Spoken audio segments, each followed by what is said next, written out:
องค์การอัยการประชาชนแขวงอุดมไซ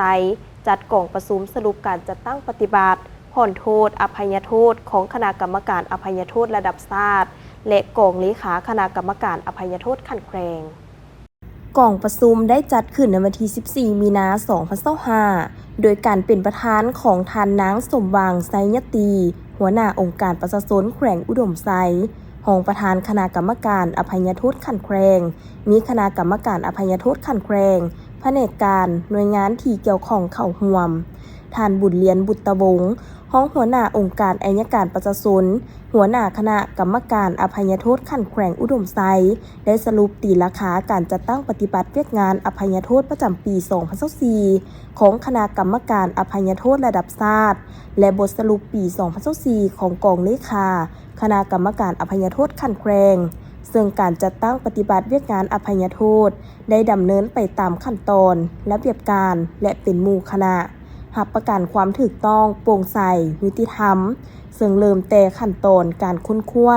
คัดเลือกนักโทษผู้ก้าวหน้าและการค้นคว้าตกลงนำเสนอบัญชีรายชื่อนักโทษเห็นว่ามีเงื่อนไขตามที่ได้กำหนดไว้ในรัฐบัญญัติว่าด้วยการให้อภัยโทษนักโทษที่ได้รับการอภัยโทษประจำปี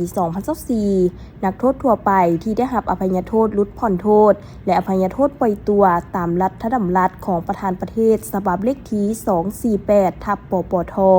ลงวันที่26 พฤศจิกายน 2024ในขอบเขตทั่วประเทศทั้งหมด 2,716 คนหญิง357 คนต่างประเทศ26 คนหญิง4 คนในนี้มีนักโทษตลอดชีวิต13 คนหญิง2 คนนักโทษประหารชีวิต27 คนหญิง6 คนจำนวนนักโทษที่ได้เงื่อนไขลดผ่อนโทษมีทั้งหมด 2,339 คนหญิง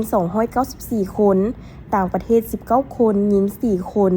ในนี้มีนักโทษตลอดชีวิต13 คนหญิง2 คนนักโทษคดียาเสพติด 2,261 คนหญิง283 คนต่างประเทศ18 คนหญิง4 คนในนี้มีนักโทษตลอดชีวิต13 คนหญิง2 คนนักโทษคดีทั่วไป78 คนหญิง11 คนต่างประเทศ1 คนจำนวนนักโทษที่ได้เงื่อนไขปล่อยตัวมี377 คนหญิง63 คนต่างประเทศ7 คนนักโทษคดียาเสพติด363 คนหญิง60 คนต่างประเทศ4 คนนักโทษคดีทั่วไป14 คนหญิง3 คนต่างประเทศ3 คน